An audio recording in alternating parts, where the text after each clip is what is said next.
Muy buenas y bendecidas noches, señores. Bendito Padre, gracias.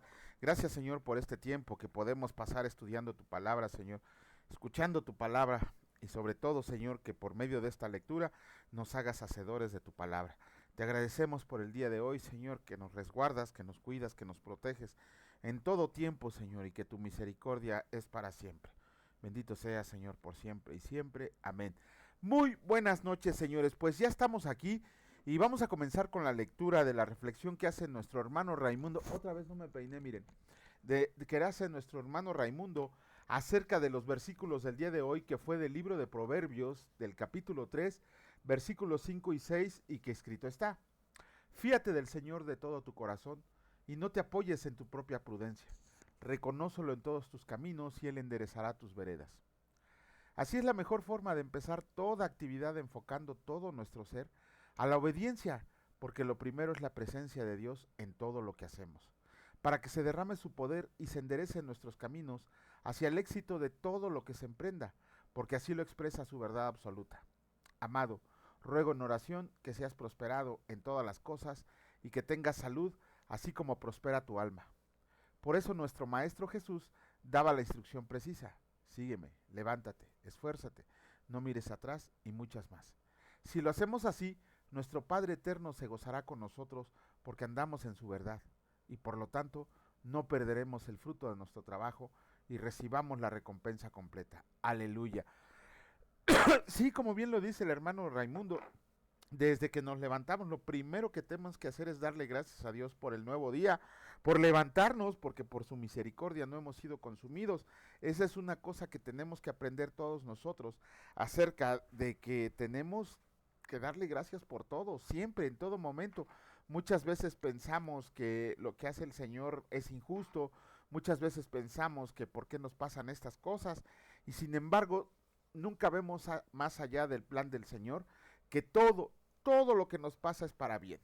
Vamos a comenzar con la lectura. Iniciamos con el capítulo 23 del libro segundo de Samuel, y escrito está: Últimas palabras de David. Estas son las palabras postreras de David. Dijo David, hijo de Isaí. Dijo aquel varón que fue levantado en alto, el ungido del Dios de Jacob, el dulce cantor de Israel: el Espíritu del Señor ha hablado por mí, y su palabra ha estado en mi lengua. El Dios de Israel ha dicho: me habló la roca de Israel. Habrá un justo que gobierne entre los hombres, que gobierne en el temor de Dios. Será como la luz de la mañana, como el resplandor del sol en una mañana sin nubes, como la lluvia que hace brotar la hierba de la tierra. No es así mi casa para con Dios. Sin embargo, Él ha hecho conmigo pacto perpetuo, ordenando en todas las cosas, y será guardado. Aunque todavía no haga el florecer toda mi salvación y mi deseo, mas los impíos serán todos ellos como espinos arrancados, los cuales nadie toma con la mano. Sino que él quiere tocarlos, se arma de hierro y de asta de lanza, y son del todo quemados en su lugar. Los valientes de David. Estos son los nombres de los valientes que tuvo David: José Besabet, el tecmonita, principal de los capitanes. Este era Adino, el esnita, que mató a 800 hombres en una ocasión. Después de este, Eleazar, hijo de Dodó, Ahoita, uno de los tres valientes que estaban con David cuando desafiaron a los filisteos que se habían reunido ahí para la batalla, y se habían alejado los hombres de Israel. Este se levantó e hirió a los filisteos hasta que su mano se cansó y quedó pegada su mano a la espada. Aquel día el Señor dio una gran victoria y se volvió el pueblo en pos de él tan solo para recoger el botín. ¡Wow! Después de este fue Sama, hijo de Age, Ararita. Los filisteos se habían reunido en Lei, donde había un pequeño terreno lleno de lentejas, y el pueblo había huido delante de los filisteos. Él entonces se paró en medio de aquel terreno y lo defendió, y mató a los filisteos, y el Señor dio una gran victoria. Y 3 de los 30 jefes descendieron y vinieron en tiempo de la siega a David en la cueva de Adulam, y el campamento de los filisteos estaba en el valle de Refaim. David entonces estaba en el lugar fuerte, y había en Belén una guarnición de los filisteos. Y David dijo con vehemencia: ¿Quién me diera a beber el agua del pozo de Belén, que está junto a la puerta? Entonces los tres valientes irrumpieron por el campamento de los filisteos y sacaron agua del pozo de Belén, que estaba junto a la puerta, y tomaron y la trajeron a David. Mas él no la quiso beber, sino que la derramó para el Señor, diciendo: Lejos sea de mí, oh Señor, que yo haga esto. ¿He de beber yo la sangre de los varones que fueron con peligro de su vida? Y no quiso beberla. Los 3 valientes hicieron esto. Y Abisai, hermano de Joab, hijo de Sarbia, fue el principal de los 30. Este alzó su lanza contra 300 a quienes mató y ganó renombre con los 3. Él era el más renombrado de los 30 y llegó a ser su jefe, mas no igualó a los 3 primeros.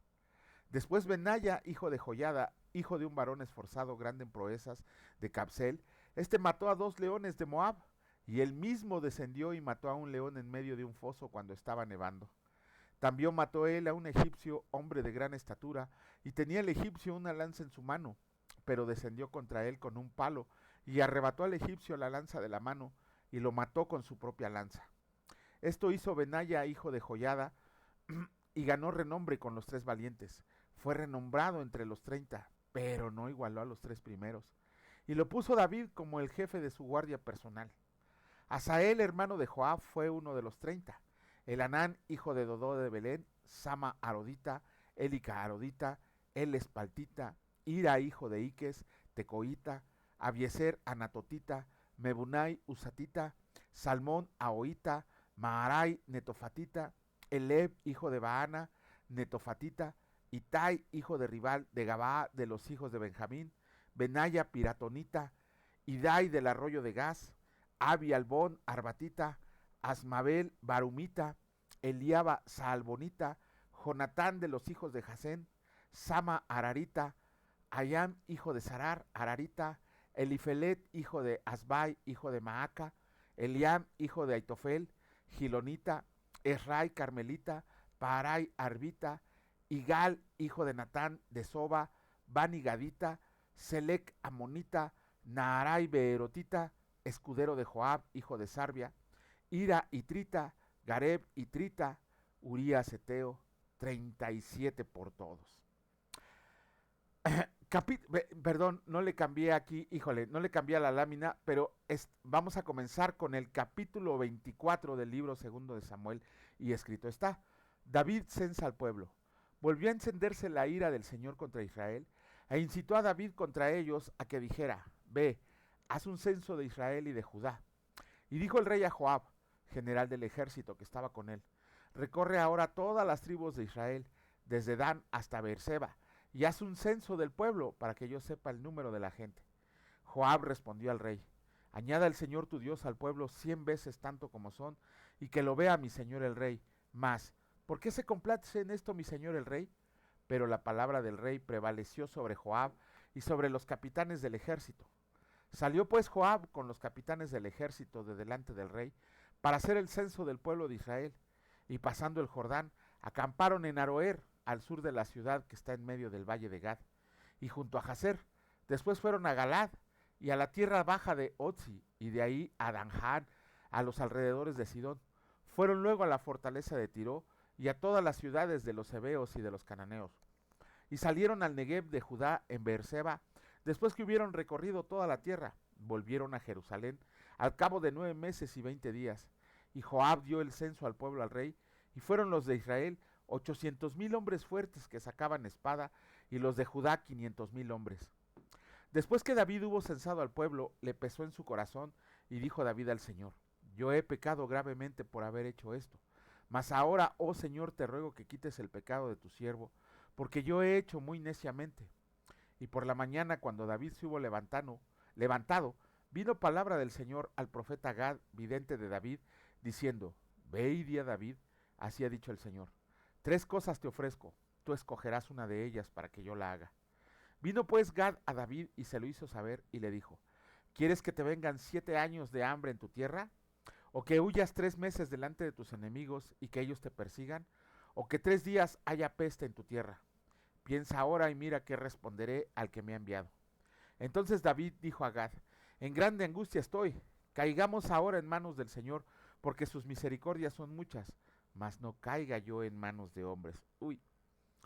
Y el Señor envió la peste sobre Israel desde la mañana hasta el tiempo señalado, y murieron del pueblo desde Dan hasta Beerseba 70,000 hombres.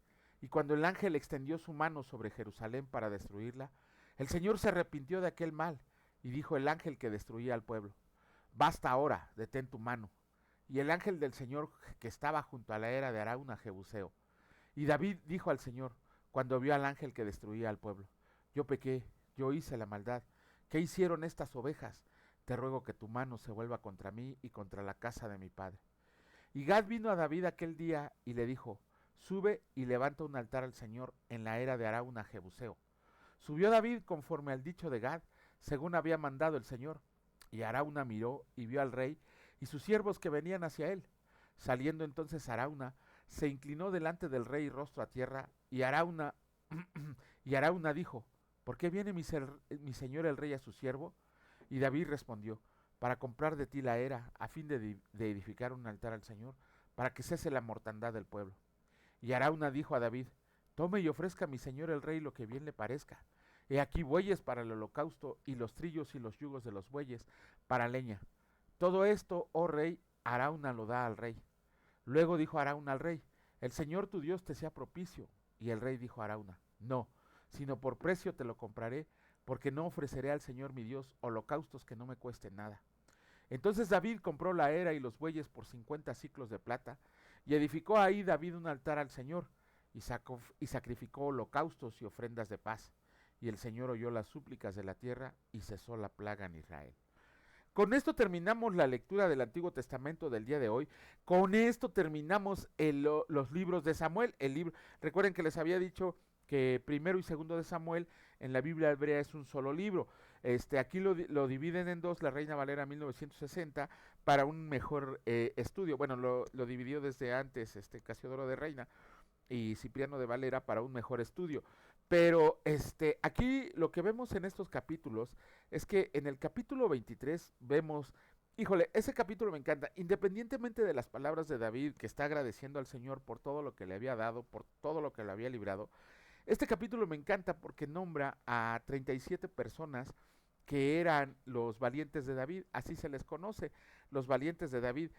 Y cada uno de esos tipos estaba bien zafado de su cabeza, en el buen sentido. Vemos ahí que un hombre nada más mató a 800 hombres, ¿no?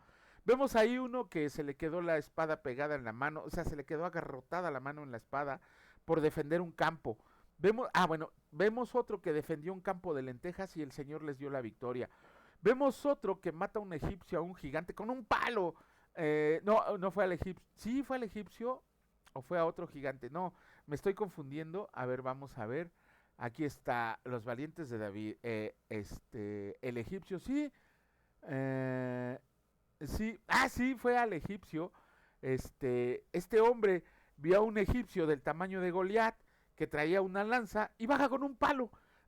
Así a palazos le quitó la lanza y con esa misma lanza lo acabó. El otro, ¿no? Mata a 2 leones y todavía ve un león en un hoyo y se baja a matarlo. Imagínense qué clase de guerreros traía David. De hecho, si vemos, el último que se menciona es el Urías Eteo, aquel al que traicionaron David y Betsabé.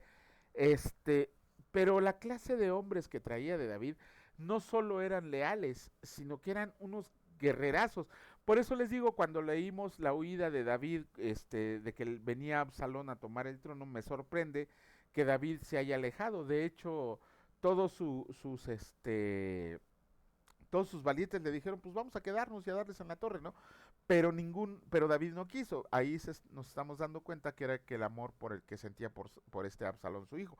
Pero estos hombres increíbles, imagínense un hombre de esos, ¿no? De qué estaban hechos, que con cuántas proezas hicieron. Aquellos que cuando oyeron que David tenía sed, se metieron al campo enemigo a sacar agua, ¿no? Y David no la quiso beber, o sea, valoró el sacrificio que hicieron esos 3 hombres para, ¿cómo se llama? Para que él pudiera beber agua, pero no la quiso beber, y menos en frente de hombres tan valientes, y no por miedo, sino por el cariño, el aprecio que les tenía por haber hecho eso. Imagínense nada más nosotros cuando lleguemos al cielo con el Señor, y que estemos en su lista de los valientes de David, ¿no? Hay un libro llamado El Progreso del Peregrino, en donde hay esta película también, les recomiendo los dos, de John Bunyan,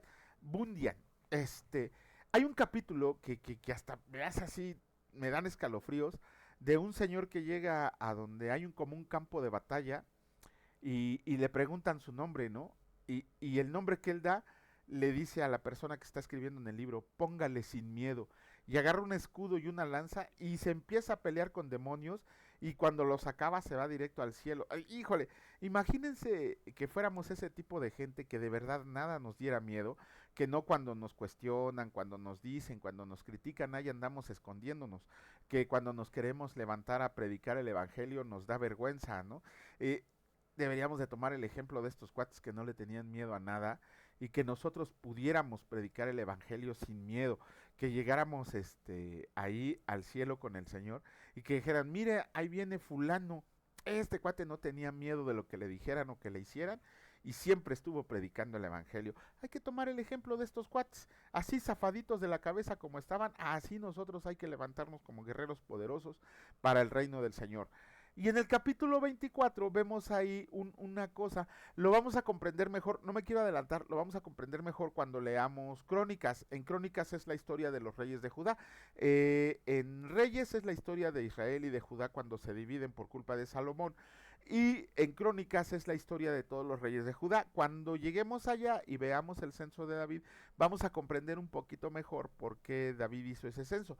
Lo que tenemos que tomar en cuenta es que David no lo hizo por mandato del Señor, sino que él quería confiar en su ejército. Por eso mandó a Joab, su general, para que pudiera hacer un censo y ver cuántos hombres tenía. Si se dan cuenta, eran 1.300.000 de todo Israel que sacaban espada y que eran valientes guerreros. Pero el mismo David se dio cuenta que había cometido un error al ir en contra de las órdenes del Señor y él mismo pidió su disciplina y por supuesto que el Señor se la dio. Y la disciplina que le dio el Señor le dio a escoger entre tres cosas: 7 años de hambre, 3 meses que lo persiguieran sus enemigos o 3 días de una plaga. David se vio medio egoísta en ese momento porque dijo, no, pues cómo que voy a caer en manos de mis enemigos, que venga la plaga sobre nosotros. Eso fue lo que dijo David y se lo concedió el Señor: 3 días de plaga en el cual murieron 70.000 hombres. Aquí lo rescatable es que vemos que el ángel del Señor estaba acabando con todas esas gentes y David lo vio y lo vio con miedo. De hecho, lo vamos a ver también en Crónicas, como David, cuando vio al ángel del Señor, que es Jesucristo, se turbó de miedo ese guerrerazo que era David. Pero tuvo una cosa buena David cuando empezó a ver la plaga, cuando empezó a ver cómo estaba sufriendo el pueblo de Israel. David le dijo al Señor, no, pues si el culpable soy yo, que toda esa disciplina caiga sobre mí y sobre mi casa. O sea, tuvo un arrepentimiento sincero David para decir que dejara el Señor en paz al pueblo y que él sufriera las consecuencias. Pero como sabía que Dios es misericordioso, el Señor le quitó no solo las plagas a todo el pueblo de Israel, sino que ya no le hizo nada a David. ¿Qué nos enseña? Nosotros sabemos a veces cuando pecamos. No podemos decir que no o decir que no es cierto, porque el Señor lo sabe todo, el Señor ve nuestro corazón. Muchas veces pecamos por omisión, pero también muchas veces pecamos porque queremos pecar. Sabemos que lo que estamos haciendo no es del agrado del Señor y ahí estamos haciendo cosas que no deberíamos de hacer y es cuando el Señor nos mete en disciplina. Créanme, a veces es mejor pedirle al Señor que nos discipline por eso, para que se nos quiten esas mañitas, a que el Señor decida disciplinarnos. ¿Por qué? Pues porque el Señor al que ama disciplina y lo va a disciplinar fuertemente. Mejor es confesar nuestro pecado, arrepentirnos y decirle al Señor que si nos va a mandar de su disciplina, pues por lo menos que no nos haga llorar, ¿no? O que no sea tan dura. Vamos a comenzar con la lectura del Evangelio de Lucas, el capítulo 19 del Evangelio de Lucas, solamente un poquito más de la mitad, y escrito está, Jesús y Zaqueo. Habiendo entrado Jesús en Jericó, iba pasando por la ciudad, y sucedió que un varón llamado Zaqueo, que era jefe de los publicanos y rico, procuraba ver quién era Jesús, pero no podía a causa de la multitud, pues era pequeño de estatura, y corriendo delante subió a un árbol sicomoro para verle, porque había de pasar por ahí. Cuando Jesús llegó a aquel lugar, mirando hacia arriba, le vio y le dijo, Zaqueo, date prisa, desciende, porque hoy es necesario que pose yo en tu casa. Entonces él descendió a prisa y le recibió gozoso. Al ver esto, todos murmuraban diciendo que había entrado a posar con un hombre pecador. Entonces Zaqueo, puesto en pie, dijo al Señor, he aquí, Señor, la mitad de mis bienes doy a los pobres, y si en algo he defraudado a alguno, se lo devuelvo cuadriplicado. Jesús le dijo, hoy ha venido la salvación a esta casa, por cuanto él también es hijo de Abraham, porque el Hijo del Hombre vino a buscar y a salvar lo que se había perdido. Parábola de las 10 minas. Oyendo ellos estas cosas, prosiguió Jesús y dijo una parábola, por cuanto estaba cerca de Jerusalén, y ellos pensaban que el reino de Dios se manifestaría inmediatamente. Dijo, pues, un hombre noble se fue a un país lejano para recibir un reino y volver, y llamando a 10 siervos suyos les dio 10 minas, y les dijo, negocien entre tanto que vengo. Pero sus conciudadanos le aborrecían y enviaron tras él una embajada diciendo, no queremos que éste reine sobre nosotros. Aconteció que vuelto él, después de recibir el reino, mandó llamar ante él a aquellos siervos a los cuales había dado el dinero, para saber lo que había negociado cada uno. Vino el primero diciendo, Señor, tu mina ha ganado 10 minas. Él le dijo, está bien, buen siervo, por cuanto en lo poco has sido fiel, tendrás autoridad sobre 10 ciudades. Vino otro diciendo, Señor, tu mina ha producido 5 minas. Y también a este dijo, tú también sé sobre 5 ciudades. Vino otro diciendo, Señor, aquí está tu mina, la cual he tenido guardada en un pañuelo, porque tuve de mí miedo de ti, por cuanto eres hombre severo, que tomas lo que no pusiste y ciegas lo que no sembraste. Entonces él le dijo, mal siervo, por tu propia boca te juzgo. Sabías que yo era un hombre severo, que tomo lo que no puse y que ciego lo que no sembré. ¿Por qué pues no pusiste mi dinero en el banco, para que al volver yo lo hubiera recibido con los intereses? Y dijo a los que estaban presentes, quítenle la mina y dénsela al que tiene las 10 minas. Ellos le dijeron, Señor, tiene 10 minas. Pues yo les digo que a todo el que tiene se le dará, mas al que no tiene, aún lo que tiene se le quitará. Y también aquellos mis enemigos que no querían que yo reinara sobre ellos, tráiganlos acá y decapítenlos delante de mí. ¡Wow! ¡Qué increíble es esta parábola que nos tiene que pegar a todos nosotros! ¿A qué se refiere? Nosotros somos salvos, lo sabemos, sabemos que el Señor Jesucristo, que nuestro Dios Padre Todopoderoso, nos ha elegido para salvación, y que esa salvación, cuando estamos seguros, cuando estamos llenos del Espíritu Santo, bueno, y no me refiero a que por momentos, sino que el Espíritu Santo ya mora en nosotros. Sabemos que hemos tenido una regeneración espiritual, sabemos que estamos justificados delante de Dios, y que esa salvación la tenemos segura, completamente segura. Sin embargo, tenemos que ver que cuando a nosotros se nos confía el Evangelio, cuando a nosotros se nos da la lectura de la palabra, cuando se nos dan dones y talentos para ponerlos al servicio del Señor, tenemos que hacer eso, ponerlos al servicio del Señor y dar fruto. Y dar fruto. Aquí se le dio una mina a cada quien, uno produjo 10 minas, otros 5 minas. Eso es dar fruto. ¿Qué significa en nosotros? ¿A cuántas personas has llevado a los pies de Cristo? ¿Cuántas veces has leído la palabra del Señor? ¿Cuánto tiempo pasas en oración? ¿Cuántas veces has ayunado? ¿Cuántas veces has hecho cosas por los demás? ¿Cuántas veces porque me incluyo, cuántas veces hemos prestado un servicio en la iglesia? Somos cristianos de domingos muchas veces, que nada más vamos a la iglesia y saliendo a volar a ver qué hacemos, ¿no? Eso es lo que se nos confió a nosotros el Evangelio, lo conocemos, lo sabemos, lo practicamos en la medida de lo posible, pero sin embargo también tenemos que dar fruto. Aquí el Señor se está refiriendo a que tenemos que dar fruto. Eso es lo importante, porque cuando tú no das fruto, primero, no has sido renovado espiritualmente. Una de las cosas que tienes que comprender cuando tienes al Espíritu Santo no es que hables palabras ahí que ni tú entiendes, no es que te revuelques en el piso, no es que te caigas, eso no es nada bíblico. Lean la palabra, hemos leído la palabra y en los 3 evangelios que llevamos leyendo no hay ningún hombre que lo haya tocado Jesucristo, los apóstoles, y se haya revolcado en el suelo o haya hablado en palabras extrañas. Cuando lleguemos a Hechos en el día del Pentecostés, vamos a explicar a qué se refiere eso. Una de las cosas, bueno, que tienes que ver cuando tú ya has sido regenerado espiritualmente, es que te dan ganas de leer la palabra, es que te dan ganas de tener comunión e intimidad con Dios por medio de su lectura o por medio de la oración, es que te dan ganas de ayunar, pero no por un favor, no por torcerle la mano a Dios y decirle, voy a ayunar para que me sanes, voy a ayunar para que me des un carro, voy a ayunar para que me des una casa. No, eso es hacerle manita de puerco al Señor. No, voy a ayunar porque quiero meditar en tu palabra, porque quiero contemplarte, porque quiero estar en comunión contigo. Ese es el ayuno que al Señor le agrada. También otro de los frutos del Espíritu Santo es la comunión con Dios por medio de la oración en todo momento. Hay veces que no oramos ni siquiera una vez en el día, ¿no? Cuando por todo deberíamos de estar orando, cuando llegamos, cuando salimos, cuando empezamos a trabajar, cuando cualquier cosa debemos de ser unos guerreros de oración. Otra de las cosas es que tenemos que predicar el Evangelio. No es que tú forzosamente lleves a los pies de Cristo a alguien. ¿Por qué? Porque tú vas a sembrar la semilla, pero el Señor es el que va a dar el crecimiento. Pero no damos fruto, lo importante es que tenemos que dar fruto. Ajá. Esa es una de las cosas que nos tiene que marcar que somos regenerados espiritualmente. Son mucho más cosas también que por medio de la lectura de la palabra las tenemos que ir discerniendo para que veamos los frutos cuando lleguemos a los frutos del Espíritu. En Gálatas no está en Gálatas.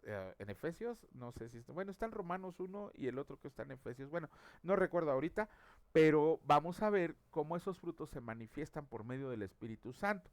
Eso es lo que tenemos que comprender acerca de la parábola de las 10 minas.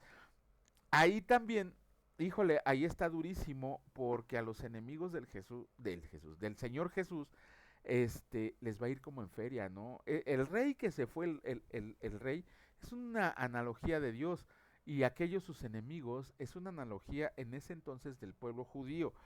Esperemos en Dios que tengan la oportunidad, siempre digo, esperemos en Dios que aquellos inconversos, aquellos que no han recibido a Cristo, aquellos que no quieran recibir a Cristo como Señor y Salvador, tengan la oportunidad de hacerlo, porque si no, conforme vamos leyendo la lectura de la palabra en palabras del propio Jesucristo, un infierno de fuego les espera, un lago de fuego y azufre, y es para dar miedo, y no es siquiera para que nosotros nos convirtamos por miedo, más bien tenemos que convertirnos por gozo para estar en la presencia del Señor. Pero bueno, con eso terminamos la lectura del día de hoy. Mañana, si Dios lo permite, estaremos aquí presentes, iniciando con un nuevo libro. También Lucas ya casi lo terminamos, pero todavía nos falta.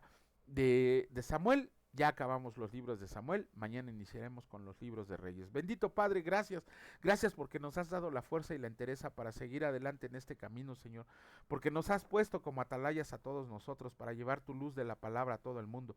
Gracias, Señor, porque somos tuyos, porque tú, nuestro Señor Jesucristo, nos ha salvado, nos ha bendecido, nos ha amado con amor eterno.